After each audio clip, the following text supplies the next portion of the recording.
China's Taiwan war preparations are in full swing as the US Army remains strained after the Iran war.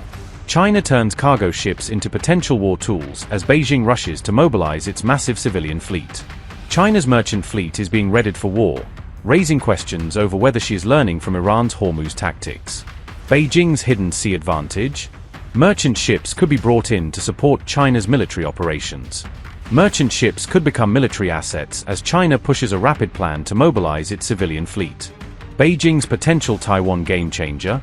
Civilian ships could strengthen a future Chinese blockade. China is reportedly being urged to speed up plans to mobilize civilian ships for military use in future wars.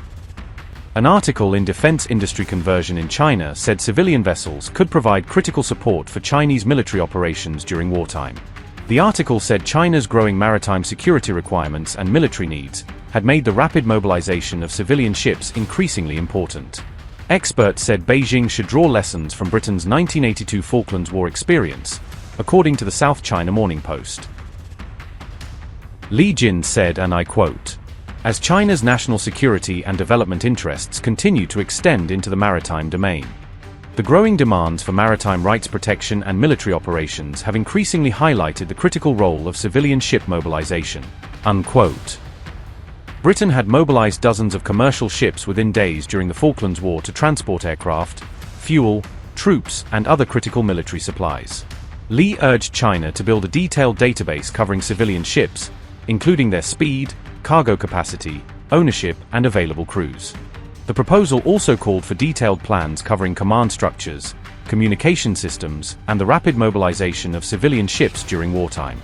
China was urged to conduct more exercises to test whether civilian vessels could effectively support military logistics and sustain operations during wartime.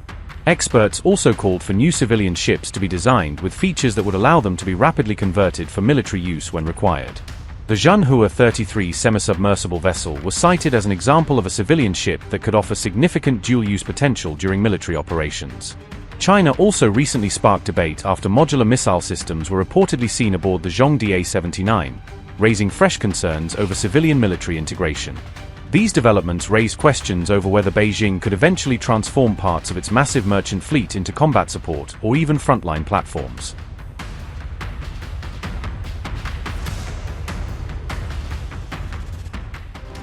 China's sixth-generation fighter has now shown off unprecedented maneuvers in new footage, offering another glimpse of a large tailless aircraft still under flight testing.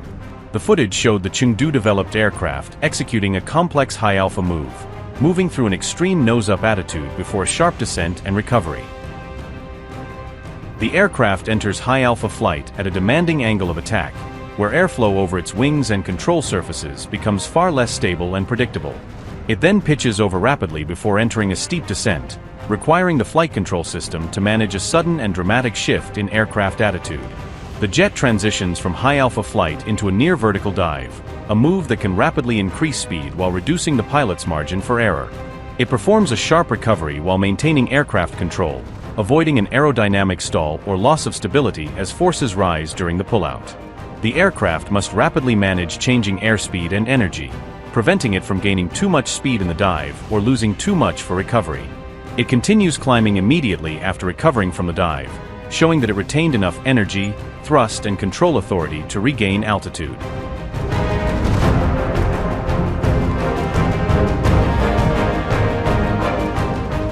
However, recovering from the steep dive may be the most demanding phase of the entire maneuver, because the aircraft must regain control under rapidly increasing aerodynamic pressure.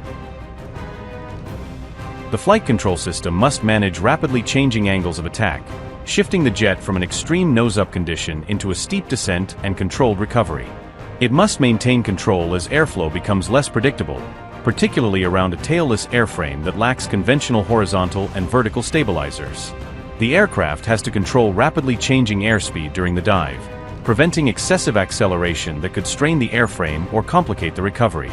It must withstand potentially high G-loads during recovery, as the jet pulls out of the dive and rapidly redirects its flight path upward. The maneuver must remain within aerodynamic and structural limits, ensuring high loads and unstable airflow do not damage the aircraft or cause a loss of control. The jet also has to preserve enough energy to climb after recovery, demonstrating that the dive and pullout did not exhaust its available performance margin. The maneuvers are even more striking given the fighter's unusual size and tailless design, a configuration that can aid stealth but creates serious control challenges.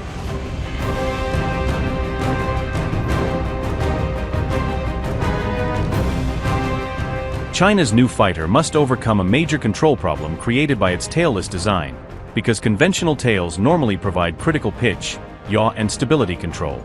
In tailless aircraft, pitch control is among the biggest challenges, with elevons and other wing-mounted control surfaces taking over functions normally handled by tailplanes. China first showed the new fighter's tailless maneuverability in footage released in June, when the aircraft appeared to perform a sharp turn and climb. The latest display now points to more sophisticated flight control capabilities, according to Military Watch magazine. Upgrade your news experience with the all-new HT app. Download now.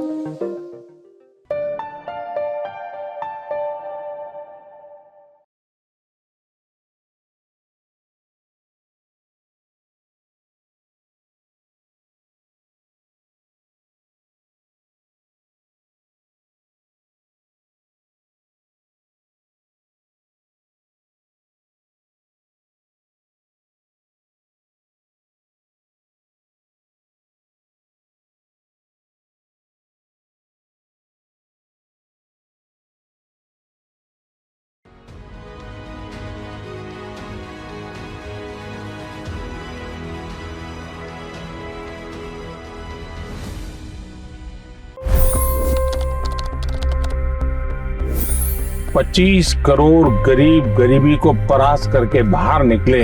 For the good of our nation, let's work together and let's truly make America great again. The fastest news breaks. Requested PM saying that look, you will have to speak to Putin and to Zelensky. The biggest news makers. The relationship with India is probably the most important bilateral relationship the U.S. will have for the rest of this century. The capital delivered quite an election result today. Expert analysis. The million-dollar question today is how to stop this dance of death. Ground reports. I'm standing at the crossroad of the Kumbh Mela. Behind me are more than 100 entry ghats. Long-form interviews. Exclusionary politics is reflected in Manipur case as well. You don't bother because this is a small state. Have you ever wondered what happens when a banking dynasty meets tides of world history, intrigue, and a dash of myth? Why exactly did the US topple the Sheikh Hasina government? HT videos. We don't just break news, we break it down.